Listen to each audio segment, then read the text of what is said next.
जी महाराज की, रामशाह पीर की।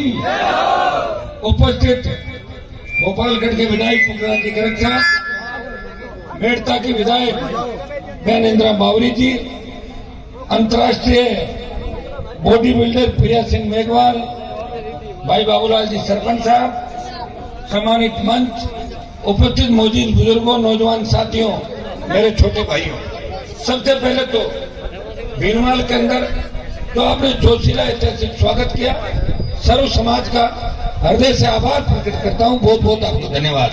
और मैं आपको विश्वास दिलाता हूं, जिस सत्ता संकल्प के साथ मैं राजस्थान के अंदर निकला हूं, उसकी शुरुआत सालासर बालाजी का आशीर्वाद लेके सालासर बालाजी की धरती से की। और 2 तारीख से मैं जोधपुर और बाड़मेर, जालोर के अंदर आपके यहाँ पे हूँ। 2, 3, 4, 5, 6 5वां दिन है आज यहाँ पे। और सांचौर, रानीवाड़ा, भीनमाल के अंदर जो आपने आशीर्वाद मुझे दिया, जो सत्ता संकल्प यात्रा का समर्थन किया, मैं विश्वास दिलाता हूँ हनुमान बेनीवाल आपके लिए हर वक्त आगे की पंक्ति में खड़ा मिलेगा, पीठ दिखा के नहीं भागेगा। यहाँ के किसान और सर्व समाज को साथ लेके वो नए राजस्थान के निर्माण की बात करेगा। भाई बहुत बड़ा दुर्भाग्य राजस्थान के अंदर कि आजादी के 75 साल बाद भी नरेगा में मजदूरी करके हम हमारे बच्चों को पढ़ा रहे हैं। अगर इस राजस्थान की चिंता पहले के नेताओं ने की होती, अगर इस राजस्थान की चिंता उन किसान नेताओं ने की होगी, तो लगातार अपने परिवार को आगे बढ़ाने और मंत्री बनने की दौड़ में ही जीवन उन्होंने निकाल दिया।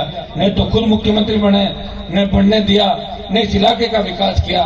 70 साल पहले जालोर भीनमाल की धरती पे सिंचाई का पानी आ जाता तो यहाँ के बेटे बेटियां भी जर्मनी, इंग्लैंड, अमेरिका के अंदर पढ़ते, यहाँ उद्योग लगते, रोजगार मिलता। और जो बाहर की कंपनियां जो भी आ रही है, तेल के कुओं से लेकर भिवाड़ी तक के जो कारखाने हैं, अगर यहाँ 80% स्थानीय बच्चों को रोजगार मिलता तो बेरोजगारी की समस्या का बहुत बड़ा समाधान हो सकता था। लेकिन दुर्भाग्य से जिसको भी जीता तो जो भी आगे बढ़ता है वो अपने परिवार की चिंता करता है, वो अपने भतीजे, बेटे, भांजे तक सीमित हो जाता है। उन्हें तो समाज की बात करता है, न किसान की करता है, न शोषित पीड़ित दलित की बात करता है। धीरे धीरे राजस्थान नशातल के अंदर चला गया।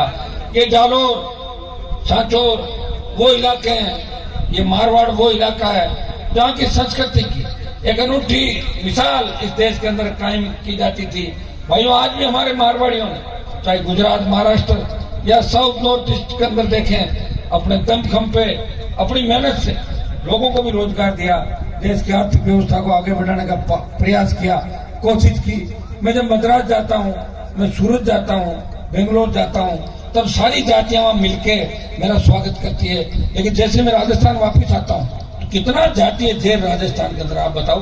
दूसरे लोग लड़ नहीं रहे, जो लड़ता है उसके साथ नहीं, बैठे बैठे कह देते हैं वो तो जातिवाद करते हैं। मैं जातिवाद नहीं करता, मैं तो जातिवाद को खत्म करने के लिए आया हूँ राजस्थान के अंदर। ये मेरे कहने के बाद ही हुआ, ये मेरे कहने के बाद ही हुआ कि हर समाज अपना हक और अधिकार मांगने लग गया। मांगने लगा नहीं लगा, बताओ मुझे कौन से समाज की मीटिंग नहीं हुई राजस्थान में। हर समाज मीटिंग करके कह रहा है कि हमें राजनीतिक रूप से हमें टिकटें चाहिए, हमें राजनीति के अंदर अपना स्थान चाहिए, हम उसी पार्टी को वोट देंगे जो हमें टिकट देंगे। कह रहे नहीं कह रहे? तो मैंने जगह दिया, आप सबको जगह दिया। और जब सब जग जाओगे और अच्छे बुरे की पहचान कर लोगे, उस दिन अपना भी जातिवाद खत्म हो जाएगा। ये जाति मैं थोड़ा लाया धरती पर, ये तो कोई न कोई पहले लाया होगा, हमें तो मिली थी। ये उस जाति का फॉर्म भराते हैं नौकरी के अंदर, पुलिस वाले खड़े को पूछ लो, जाति लिखवा दे, जाति ये वो सारा। तो भाइयों, इतना ही विश्वास मैं आपको दिला सकता हूँ कि किसान कर्ज माफी, फ्री बिजली, टोल मुक्त राजस्थान, सशक्त लोकायुक्त, रोजगार, खेत खेत सिंचाई का पानी और 80% स्थानीय लोगों को रोजगार मिले इकाइयों के अंदर, इसको लेके सत्ता संकल्प व्यवस्था परिवर्तन।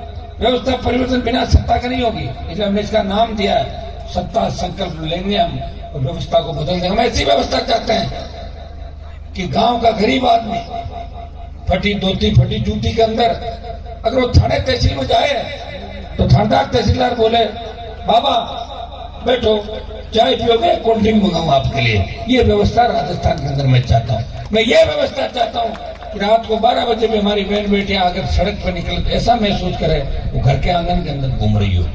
पुलिस से आम आदमी नहीं डरे, गुंडे बदमाश पुलिस से डरे और आम आदमी पुलिस को अपना दोस्त समझे।